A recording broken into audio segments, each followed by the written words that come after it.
я летала на остров Пхукет, и кроме отдыха вот, мне удалось посетить современные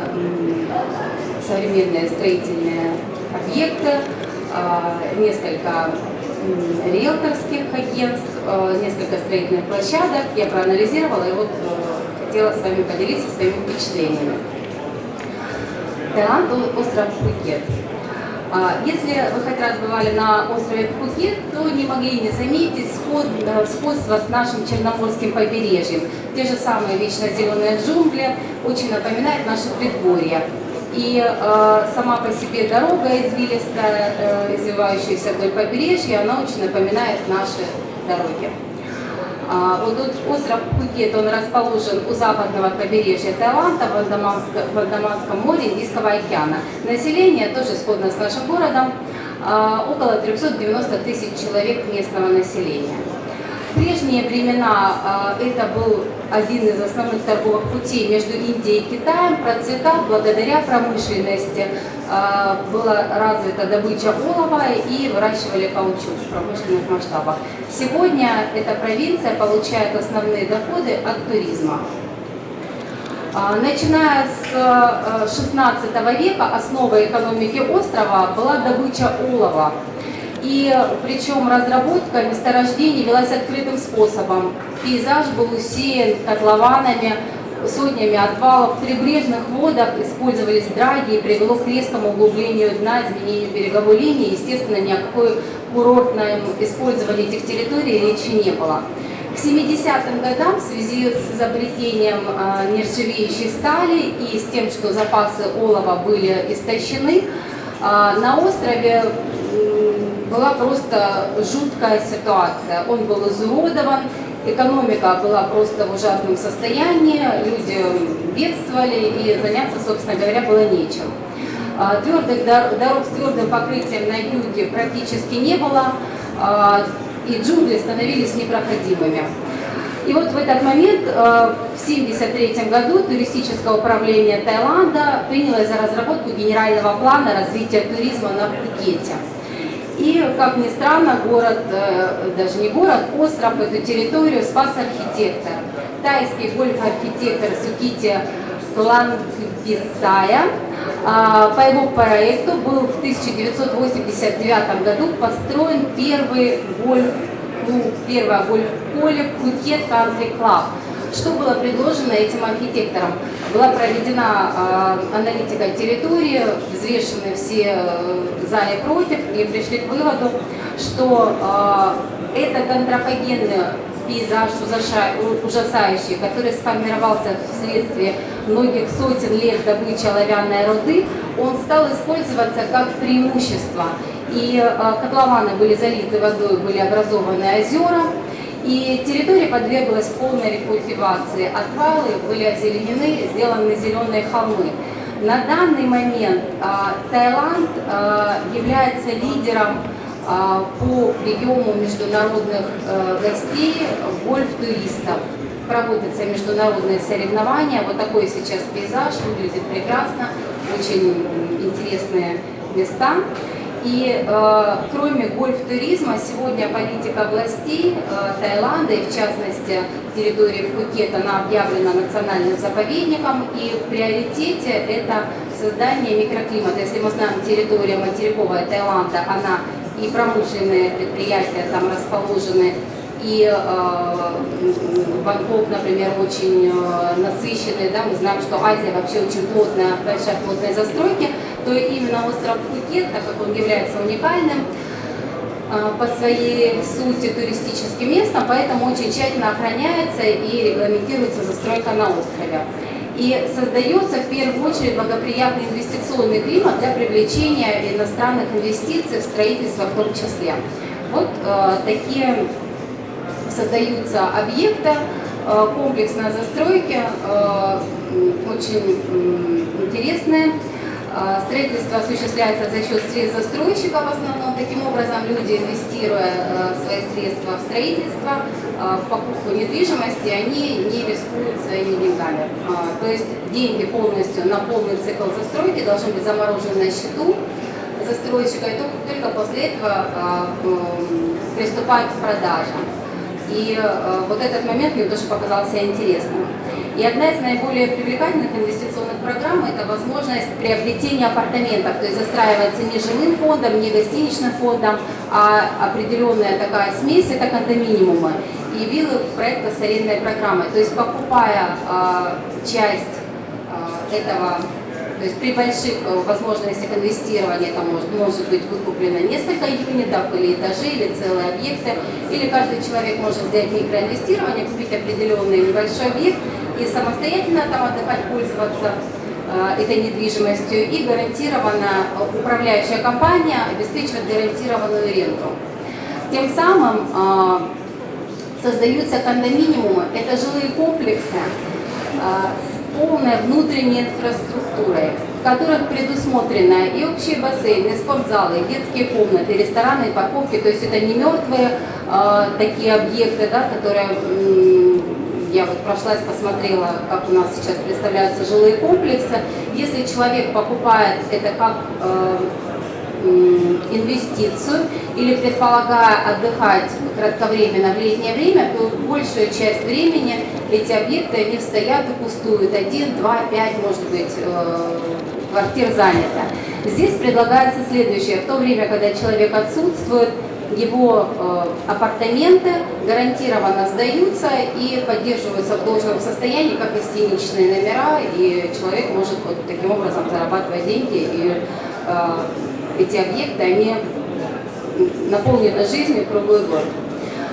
Например, вот один из объектов, который мне удалось посетить, это кондоминиум Title. Он находится недалеко от пляжа Рабаи. Это пляж не предназначен для купания и отдыха. Это пляж больше рыболовецкий, неподалеку находится рыбный рынок, очень красивое место. Но вот из-за того, что пляж не является курортным, из-за этого вот считается, что это такая территория больше предназначена для круглогодичного проживания. Вот этот вот комплекс, очень интересно сформированная территория. Это проект, это тот проект, который был согласован, и обратила внимание на то, что если в проекте вот полностью озеленение, предоставлено материалы стен, предоставлено благоустройство территории, если хотя бы вот при вводе в эксплуатацию не будет посажено какое-то растение или не будут соблюдены технологии или не те применены материалы, то этот комплекс не будет введен в эксплуатацию. То есть при введении в эксплуатацию комиссии соблюдается полностью и проверяется все. Вот это уже фотографии из построенного жилого комплекса, вот невдалеке видно море. Невозможно заселиться в этот комплекс или вы можете покупать апартаменты, но общее заселение будет разрешено только после того, как полностью благоустроена территория.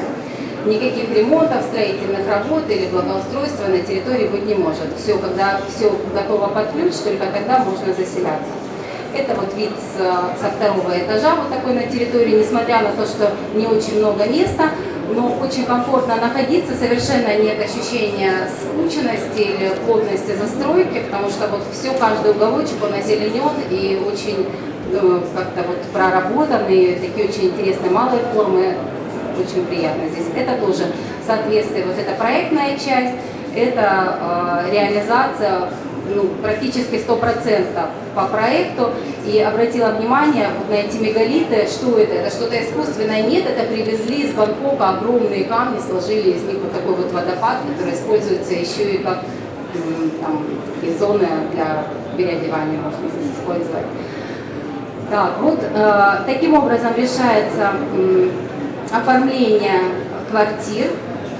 Предлагается несколько вариантов дизайна, и квартиры сдаются только с полной отделкой. То есть готовы полы, готовая электрика, готовы все для жизни, кухни сданы без фасадов. И при желании совершенно за небольшую сумму можно приобрести полный комплект мебели. То есть комфорт проживания обеспечивается с первых же минут, никто не будет штробить на протяжении многих лет, там, или нет каких-то закрытых лифтов, потому что грязные строительные работы не предполагаются на территории этого комплекса. На Пхукете очень строго соблюдаются нормы и регламенты строительства. Этажность и высота зданий зависит от близости к урезу воды. То есть на расстоянии 20-30 метров возможно только 1-2 этажа, и дальше по возрастающей есть нормы, и никто нарушить их не может.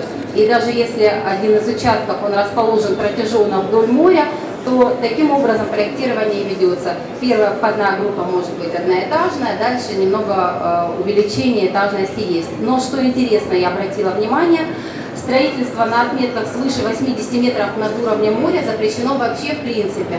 То есть цель такая, зеленые холмы должны остаться зелеными. Никто не может построить там здание или небоскреб или еще что-то на вершине холма. Для того, чтобы и с моря мы тоже видели, наблюдали красивый озелененный город.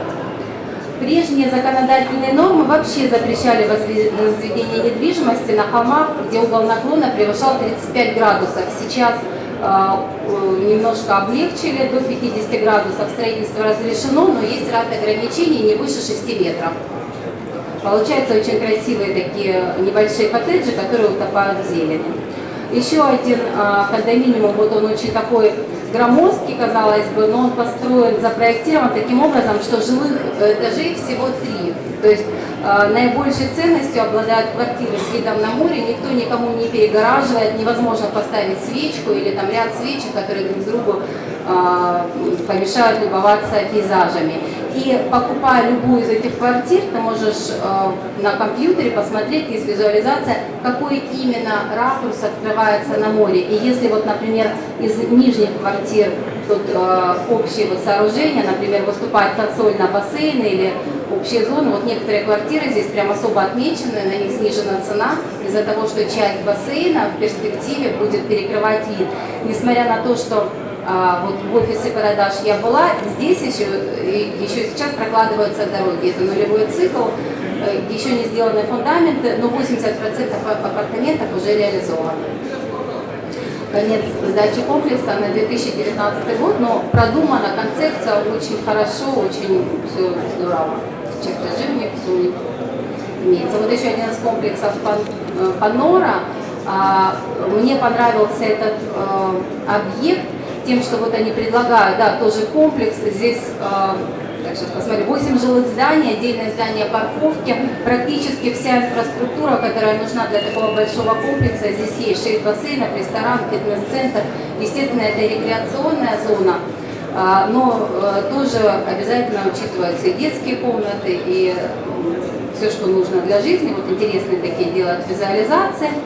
Это офис продаж. Таким образом, это здание снесется впоследствии после того, как будет освоена территория. Здесь представлены шоурумы. То есть те квартиры, которые потом будут построены, каждая из этих квартир, она уже построена и с той мебелью, как она будет выглядеть, ты можешь зайти в нее и посмотреть ее размер, ее планировку, потрогать мебель, потрогать, посмотреть, какие материалы. По территории комплекса, будущего комплекса, можно подняться на вот таких вот гольф-карах, которые потом будут эксплуатироваться, то есть есть отсекающая парковка, и по территории комплекса только на экологичных можно будет перемещаться средствах или на таких гольф-карах, или какие-то электромобили предусмотрены. Есть макеты, и каждый элемент продуман настолько, что все будет соответствовать.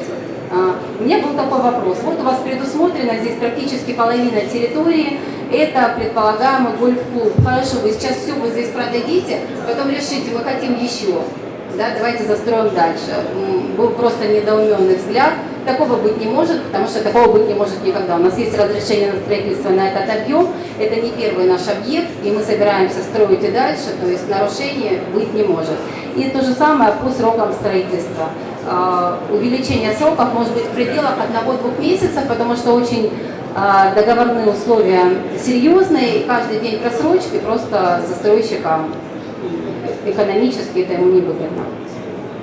Построены вот такие на самом верху этой горы, построены вот такие вот наблюдательные точки. Вы можете посмотреть, как из вашей квартиры, какой будет открываться вид, это на уровне приблизительно 3-го этажа.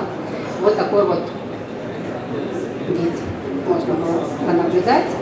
Веселый молодой человек, Иван, рассказывал, вот как замечательно будет в этих квартирах жить. То есть все материалы вот так и будет все как показано. Еще один кондоминиум The View.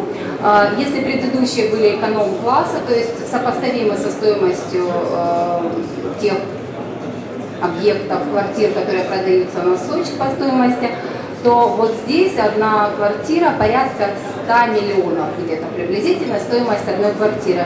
Надо сказать, что ничем не отличается ни по качеству строительства, ни по каким-то особым характеристикам. Единственное, общий бассейн вот такой вот привлекательной формы, просто вот таким образом отсекают, наверное, разные категории. Нет такого, что это эконом-класс и сразу качество материалов или качество строительства низкое.